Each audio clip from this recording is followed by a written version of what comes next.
We're starting a new series on the Sparksandblues platform, and it's basically about me sharing my point of view on various subject matters that are probably trending on social media and just globally.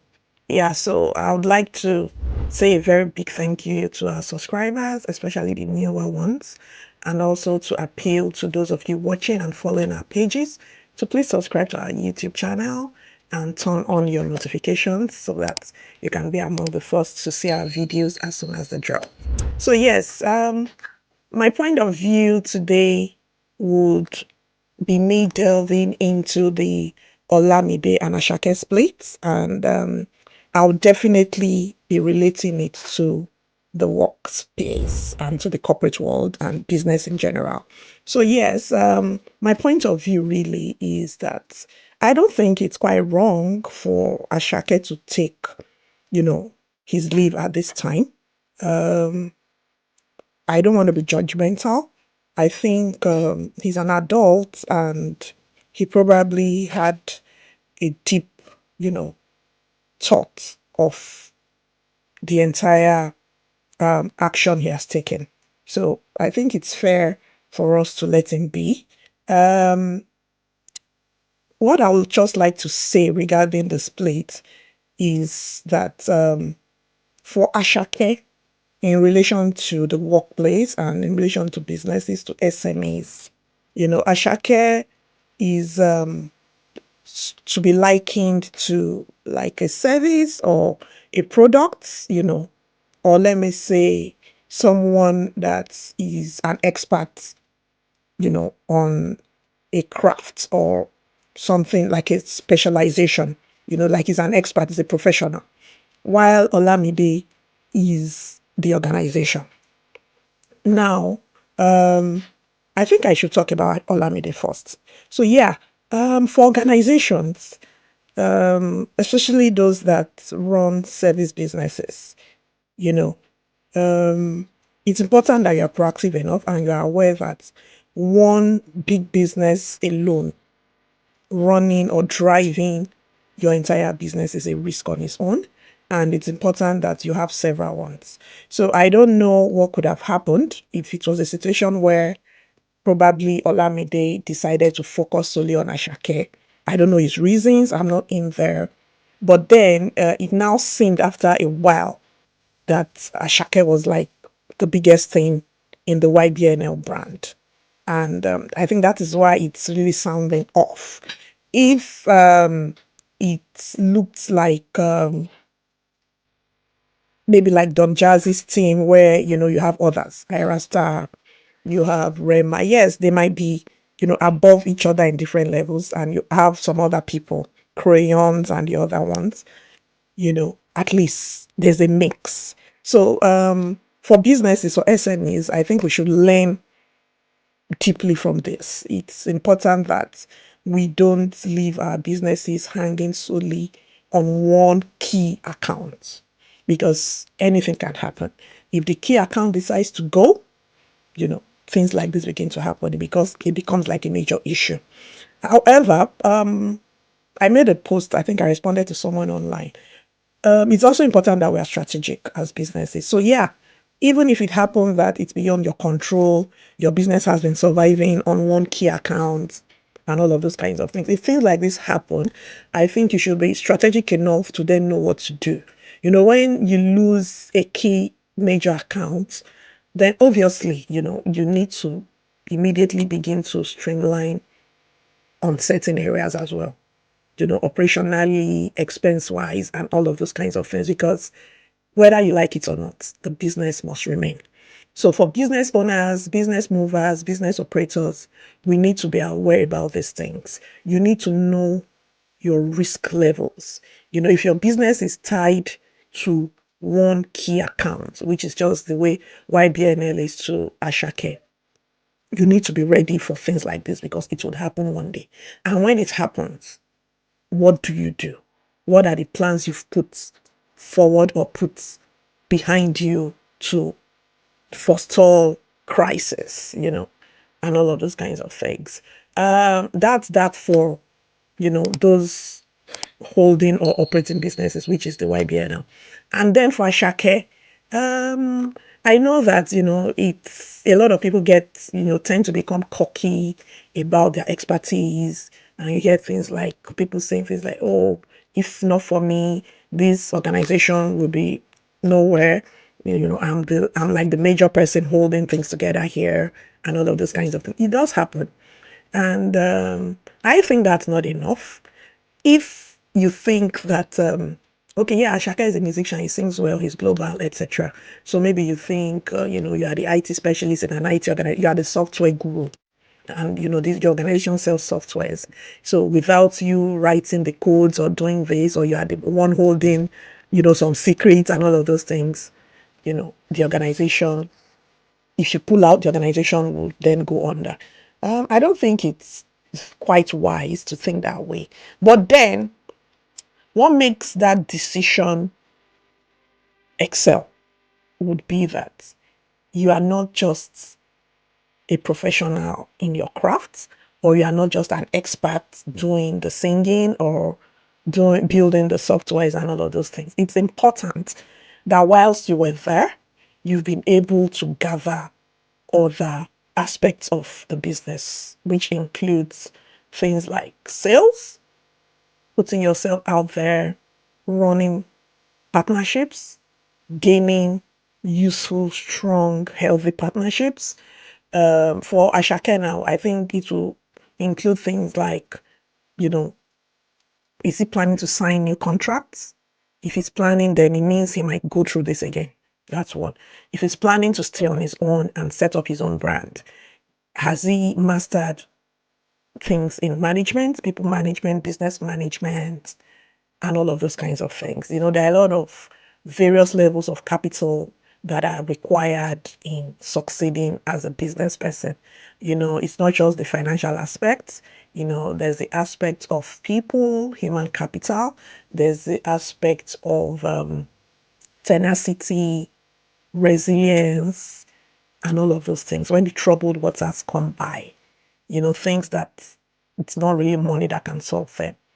How competent is he in those areas? How intense has he gone with all of those kinds of things that will give him a more rounded system to operate on?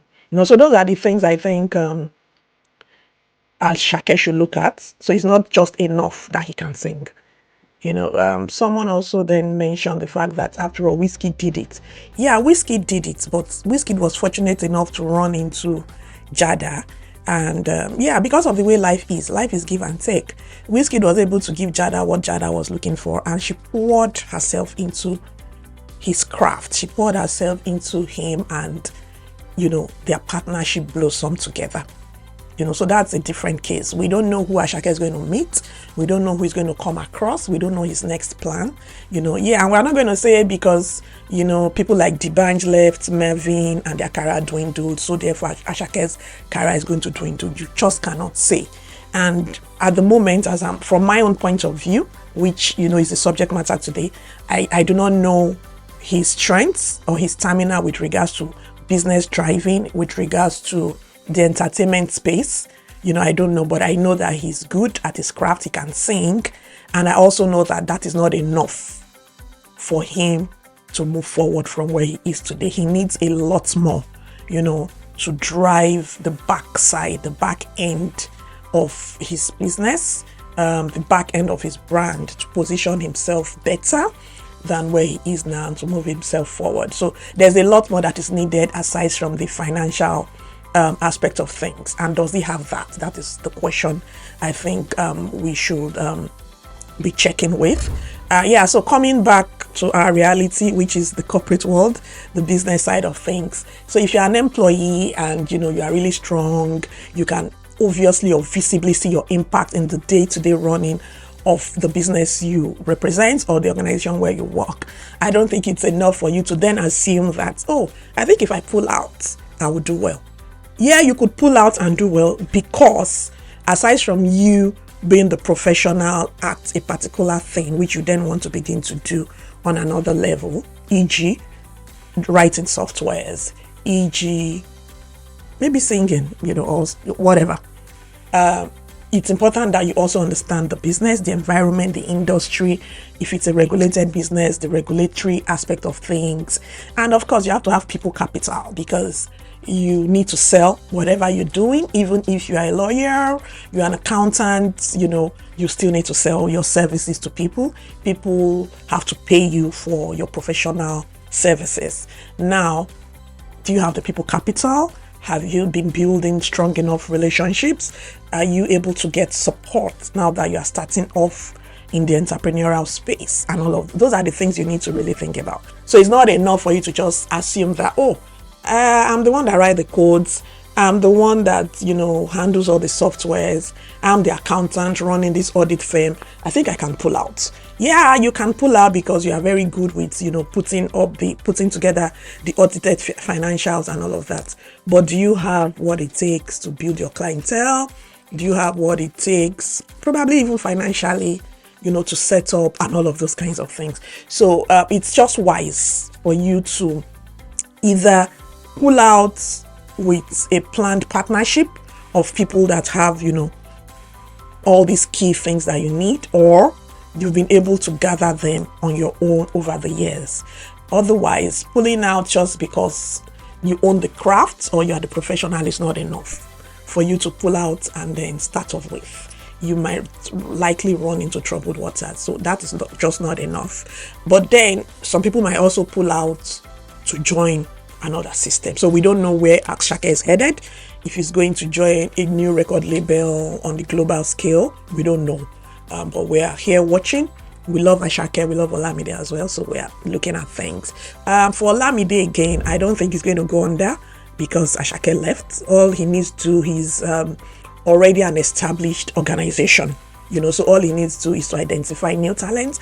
And I believe he must have learned a lot from this as well. So my word to him would be that do not focus on one big client. Do not focus on one big product. Build some other ones. Build some smaller clients, some mid-level clients, some average clients, so that when things like this happen, you still have a base to lean on. And this is me talking to SMEs and other organizations as well. Do not rely solely on the fact that you have 2, 3, or one big key account, and that is what it is.